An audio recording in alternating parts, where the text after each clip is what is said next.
That is my point of view. But I think Iraq was a war of choice and not necessity. But once there, and a lot of that is in the book, we have to exit Iraq in a manner that is not only dignified, but that we are not leaving behind a country that is going to split asunder and be a flashpoint for instability in the region. I think we can do it, but there's still a lot of hard work ahead. So we have two hot wars going on, if you will. It's still in Iraq, with many American troops still engaged, and in Afghanistan, where we are increasing. So this focus on South Asia must be sustained so that we can obtain positive results. Afghanistan is an incredibly difficult. Nobody has successfully from the outside ruled Afghanistan. Nobody in history, and nobody will. But it's a struggle between the central government in Kabul beginning to expand basic services, running water, sanitation, electricity, schools, health clinics, roads, in order to create jobs, reform the agrarian system away from poppy cultivation and the heroin trade that actually supports terrorists. So the struggle between development writ large, security, and marginalizing the Taliban and Al-Qaeda is a huge challenge, but it can be done. General Eikenberry, who I quote in the book, said, "Where the roads end in Afghanistan, the Taliban begins." And remember that. That's what it's all about in Afghanistan. Where the roads end. That means where government services, where transportation, where schools, where clinics are not there, the Taliban begins. So that's our challenge in Afghanistan. It's going to be a huge one. Let me talk a little about, I mentioned democracy promotion and economic reforms in the region.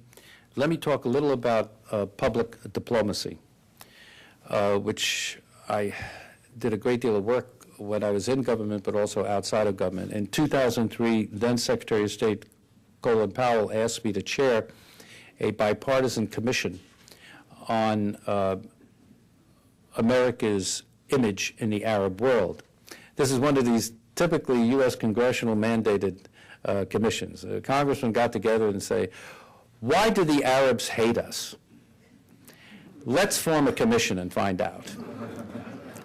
So Colin Powell called me and I said, "Oh my God, I could never say no to you, but really?" He said, "Yes, I want you to chair this commission." So I chaired this commission. Actually, it turned out to be one of the most interesting things I've done in my public life, because we traveled from Indonesia to Nigeria to Europe, and we had discussions with Islamists, moderates, dictators, the whole panoply.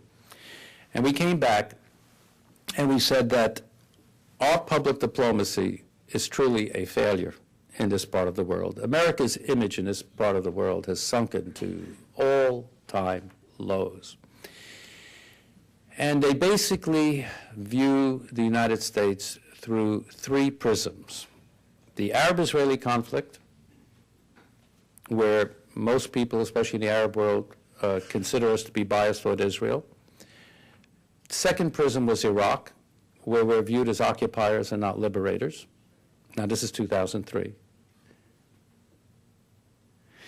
And on democracy promotion, they thought we were hypocritical because we promote democracy, yet we are the staunchest supporters of some of the strongest dictators in the Arab world. It's a pretty heavy agenda. But that was the reality that we brought back to Washington.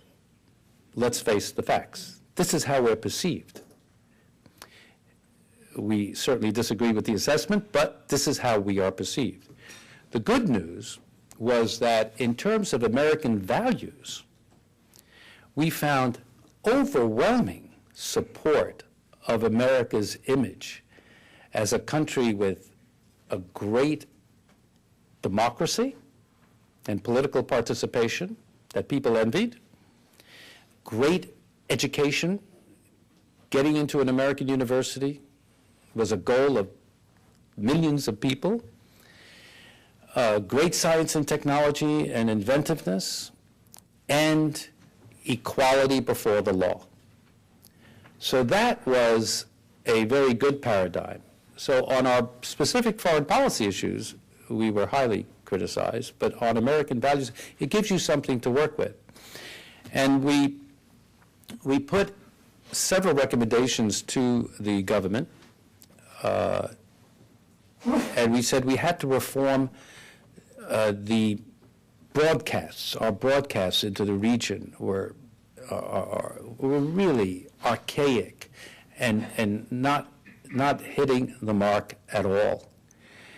And we actually advocated that we should form a public-private foundation that would provide to the 187 odd satellite TV channels in the region excellent American content. For example, the Discovery Channel or the History Channel or the Sunday talk shows or the good things on American television, the good films, the films that show us warts and all, but that show us in an enlightened light, and provide these free of charge to all of these channels, and that would do more than government-owned, U.S.-branded government radio stations. Because in the Arab world especially, the people are really turned off by state-sponsored TV and radio because it's propaganda for the regime in power. So we would be viewed in exactly the same paradigm by our U.S. government-sponsored broadcasts, which we put in place and had been put in place. I mean, I remember when I first got to Syria, the news at 8:30 was about 45 minutes of just film clips of the leaders of the country meeting and greeting officials and visitors, and then there was a very pro-government television commentator after that. Then all of a sudden something strange happened. In Qatar, Al Jazeera was created, the first major global inter-Arab satellite TV station that actually had Arab anchors and journalists in Tel Aviv, in Jerusalem, in New York, in Washington, in Paris, on live coverage of events as they happened. And all of a sudden, this was being beamed into the parlors, the living rooms, and the bedrooms of 35 million Arabs. And this revolutionized the whole broadcast and communications industry in the Middle East. And then the competition started. And we had to catch up a great deal with that. I made several recommendations to Condoleezza Rice and Karen Hughes, who, to their credit, they adopted. One of the major problems we had was that we're not producing in our foreign service, our intelligence service, our military service, personnel who speak the languages of the region. This is ridiculous for a preeminent power like the United States.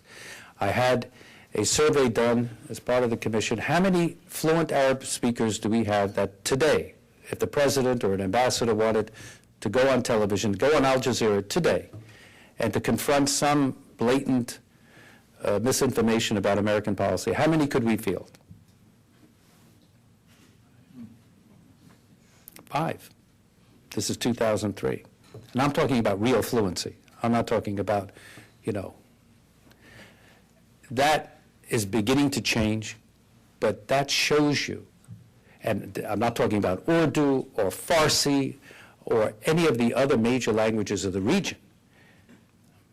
So this is something that we as Americans, we have to train our foreign service and our military and our intelligence personnel to be fluent in the languages of the region, or else we're really handicapped in our approach.